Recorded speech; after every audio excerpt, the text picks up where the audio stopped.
I am still a little bit undecided between my two backpacks. So I think what I'm going to do is load up both backpacks with all the gear. I'm going to weigh them, see what the weight difference is between the two, and then I'm going to do 2 short hikes today with each pack fully loaded and see the comfort, and I'd like to record both of those for you. The first pack I want to look at is my Osprey. This is called the Aether Pro. The Aether Pro. And I forget how much this bag holds, but this is a favorite bag of mine because it holds my hiking poles really well, the water fits real well, and it's got a stiff belt, which means all the weight can be on my hips rather than hanging on my shoulders, which is the opposite. My other pack is my ultralight pack. This one is called the ULA Ohm 2.0. And the great thing about this is it's about 1.5 pounds lighter than this pack. But if this gets too heavy, I would say more than 20 pounds. This thing feels like a sack of potatoes hanging on your shoulder and on your back. And it's hard to get that weight off your shoulders. Whereas if you get heavier than 20 pounds, this backpack can put all the weight on your hips because of the stiff hip belt. But there is the 1.5 pound weight difference. So let's load this up, and I'm going to show you how I load my backpack. This is going to be a 7 or 8 day trip, either one. And let's load them up. I'll show you how I do that, what order. I got the backpack, puffy jacket, nice thick wool socks that I'm going to sleep in, and my beanie. All of that goes in my waterproof compression sack, and that's going to go in the very bottom of my pack.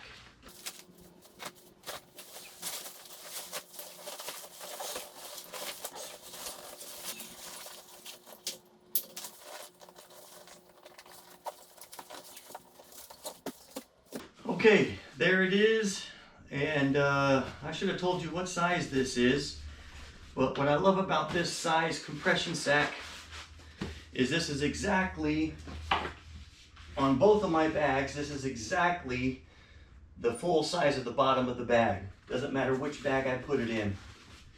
So that's going to go in my bag first.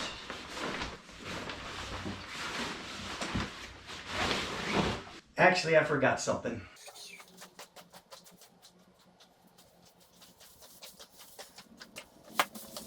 My Thermarest X-Therm sleeping pad goes in the bottom. So this is going to go down first.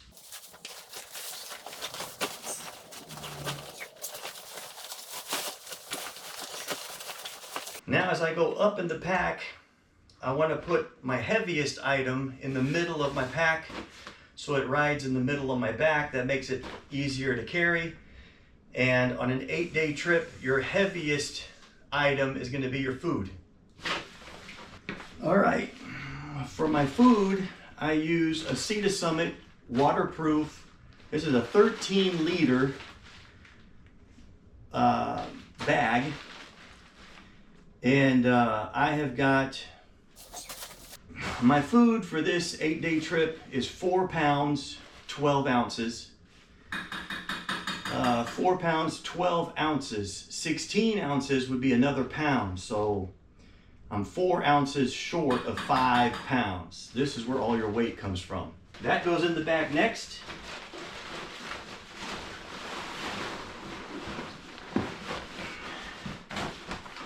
I'm not even halfway up this bag yet, so there's still a lot of room in here.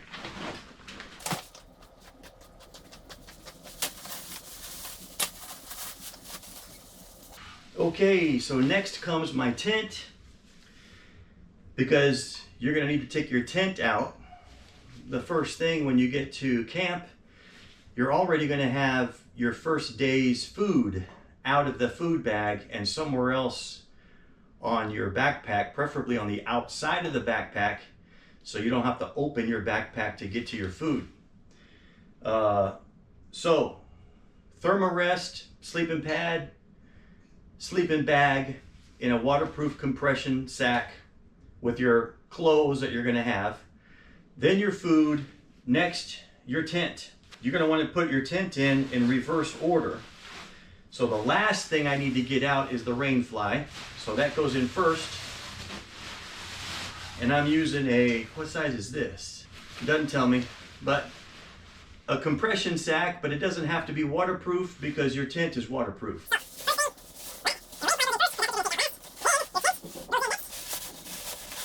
And as you can see, all that squeezes down to nothing.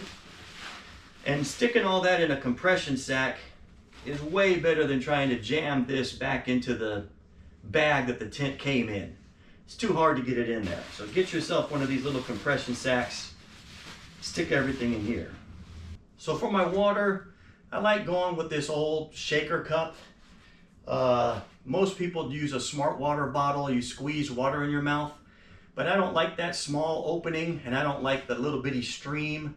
I like to be able to guzzle my water, and I like being able to take the lid off and just put this right under the waterfall or right in the pond or whatever, and just fill this up super quick. I don't like messing around with that teeny tiny little opening in a water bottle. And this is, so this full of water, I think this is 1 liter. This is gonna weigh 1 pound, 14 ounces. 14 ounces is 2 ounces short of 2 pounds. So your water is gonna be your next heaviest thing. Almost 2 pounds here. In this pack, I just put it in the side, and that works fine. In addition, if I know that I'm gonna have to travel a long distance and there's not gonna be abundant water, I'll pack that with 1 liter of water, and then I can pack this bladder with 2 more liters of water. But this is gonna add a lot of weight to your pack. So I just crush this down to nothing, and it sits right in here as well. And if I ever need more water, I'll fill that. If I don't, I leave it empty, and I just take this full. In the other pack, in my Osprey, this side little pocket is just fine for sitting the water right in there like that. And this will also fit full of water. Both of them will fit in there. So that's your water. Now here's a little statistic that surprises me. When I weigh the backpacks separately, the Osprey is 1 pound, 6 ounces heavier than the ULA Ohm, 1 pound, 6 ounces. So you've got to decide if the Comfort is worth carrying an extra 1.5 pounds. But just now, when I filled the Osprey full, the Osprey weighs 16.1 pounds. Full, my ULA pack weighs 13.5. So on paper, there's almost a 3 pound difference. All right, there is one more minor tweak that it just occurred to me that I could make to shave a little weight off of my Osprey, since it is a little bit more comfortable. Again, at 14 pounds, I don't think the weight matters. You get heavier than 20 pounds, then I think the weight matters. But it just occurred to me, this is what's called the brain that fits over the top of the Osprey, and you can disconnect this brain and take it off and leave that at home. Then this is just a stand-up bag, just like the ULA Ohm. So I think I'm going to refill this and see what it weighs without the brain. All right, so now I've got this filled without the brain. If I take the brain off and leave it at home, then my pack comes to 14.3 pounds. And I will say this bag has got more cubic storage than that bag. That bag gets pretty tight with everything in here, and this bag still has a ton more room. And then without the brain on it, you can still just close this up like this. All right, so now that makes it look a little smaller, cleans it up a little bit. Those big huge pockets on the side tend to make it look like a bigger pack, but that's not a bad size. This is what I mean about the Osprey. It's got this nice mesh back with this little foam, and you really get a lot of air in there. Keeps your back a little cooler. This nice heavy rigid belt, you can put all the weight on the belt and get all the weight off of your shoulders. I really like that about this particular bag. With the ULA Ohm, you don't have that brain, that extra thing that sits on the top here. What you have instead of that is some really big pockets, and I'll usually put my cook set in this side pocket, and in that thing I have to put my cook set inside. You got another side pocket really nice here. Your water goes in there, and this one overall just has a much smaller looking footprint. You can see from the side it looks like a much smaller pack. For some reason that one on looks like a bunch of pack. I think it's deceptively large looking, but this looks more like a ultralight, maybe not ultralight, a light backpacker. There's no storage on the back here of the Osprey. Then on the ULA Ohm, there's a net, this big net here. And you can put your jacket, your raincoat, all kinds of stuff in this outside part of this net. And that makes this really handy. I really prefer all the outside storage that you get with this pack versus that pack.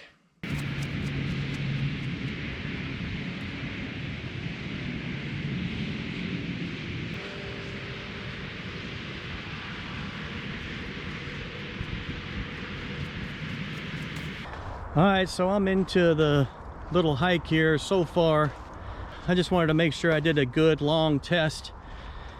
And at 14 pounds, it doesn't even matter how it sits on my back really, other than it touching your back and sweating.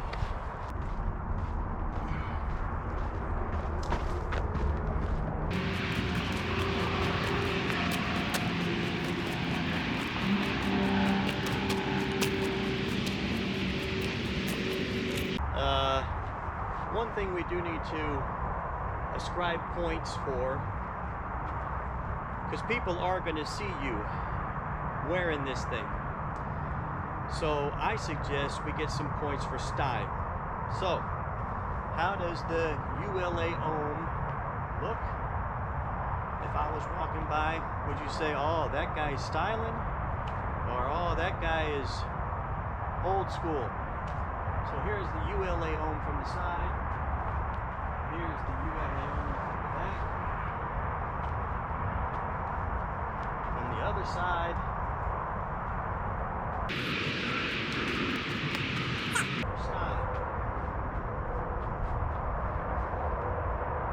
I'm gonna head back and switch out to my other pack. See how the other pack looks.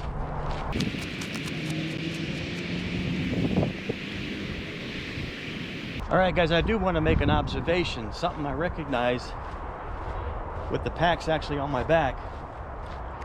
My ULA Ohm, because everything fit tighter in the bag, this bag is a little bit wider. The ULA Ohm, everything fit in there pretty tight. And for some reason, the ULA Ohm, the buckle falls a little bit higher on my waist, and this one falls a little lower on my hips. And I notice, even though my pack is not that heavy, the pack is shifting back and forth with my gait. And even though the weight is on my hips, it feels like it keeps sliding down my hips So this pack definitely feels more disconnected from me, like the pack is operating independently of me. So the Osprey definitely doesn't feel like it's part of my body. Feels like it's a square mechanical thing sitting on the back, rocking back and forth. I keep having to tighten the hip belt to keep it up higher where it wants to be. It sits quite a bit differently.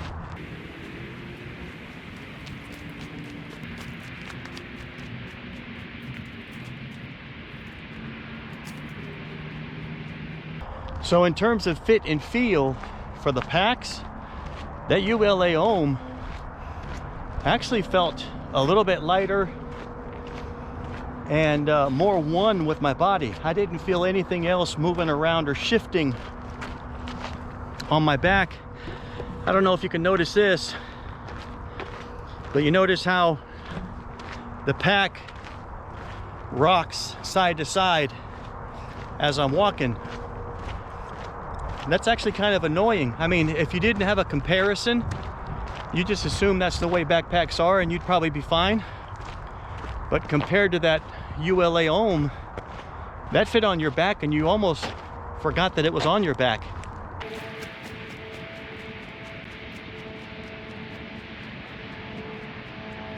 We do want to assign some points for style. So here it is. Here is the Osprey.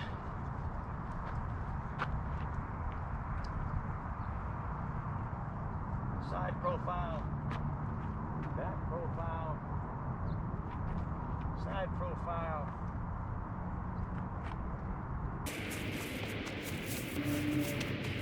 Another important observation, guys, if you look at where this pocket is right here, I really can't get into it very easy. So anything I put in that pocket, it's going to be hard to get to. I can't really see it, can't really unzip it very well. The pockets on that ULA Ohm are right here close on your belt. And the big pocket, I can reach back and grab out of it pretty easy. This little zip, having the zip pocket back here, can't see anything, hard to get to. Same thing on this side. Well, this is just my water, so that doesn't really matter. Although, in my ULA Ohm, I had the pouch where I could put my water, and I had a pocket right up here that I could unzip and get into real easy. On this one, there's no pocket. So I got water storage, but no pocket storage. That actually is a pretty big deal. I think I prefer the way the pockets and the side pouches are laid out on that ULA Ohm.